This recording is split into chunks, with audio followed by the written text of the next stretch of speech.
Again tonight with Baja California on high alert for escalating violence from drug cartels, and U.S. citizens warned to avoid certain areas, including Tijuana. There are ongoing reports of shootouts, vehicle fires, and roadblocks throughout the region, with the northern part of Baja in a voluntary lockdown. A warning was sent from notorious drug cartels working throughout Baja, instructing or telling residents to stay inside their homes to avoid getting caught in the crossfire as they stage violent unrest this weekend in Tijuana and several surrounding cities. And from the U.S. consulate, warning U.S. government employees to shelter in place until further notice. And this is going on during a three-day music festival in Rosarito with thousands of Americans in attendance. Fox 5's Clara Benitez is live from San Isidro and spoke with a San Diego resident now trying to safely get back home. Clara.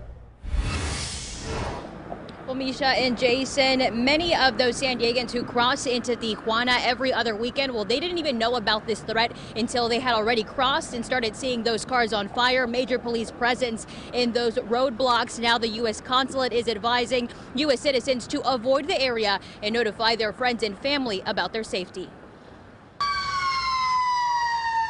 Cars, taxis, buses, and trucks completely engulfed in flames throughout northern Baja California. Apparently, they pulled the man out of the truck and set the cab on fire to block the road. The Baja News newspaper reporting more than 20 vehicles throughout Tijuana, Ensenada, Rosarito, Tecate, and Mexicali set on fire by Cartel Jalisco Nueva Generación. This cartel is announcing that they're going to start doing some, attacks, under their name, so they can call the attention of the government because they want some people from them to be released. Part of the message, to stay inside. We don't want to hurt good people, but please stay home.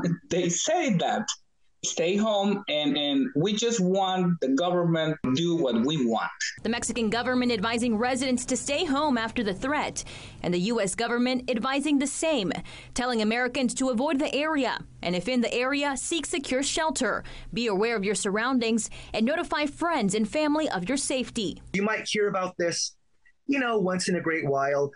Whenever I come to Tijuana, I always feel safe. We go out at night. We do a lot of things in the city, and today's the first time where I don't feel safe.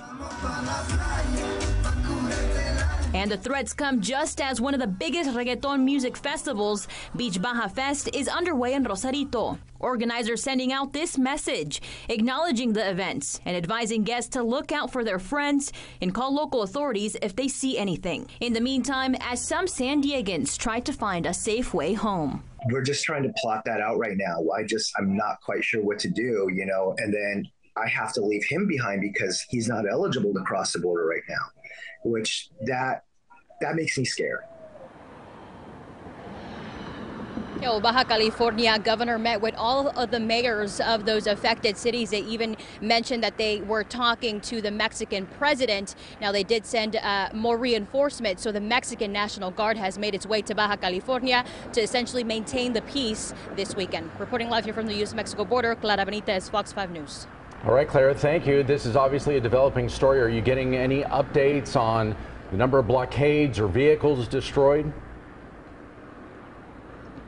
Yeah, so far, Baja officials mentioned that 28 vehicles have been destroyed and about 13 arrests have been made throughout all those cities, including here in Tijuana.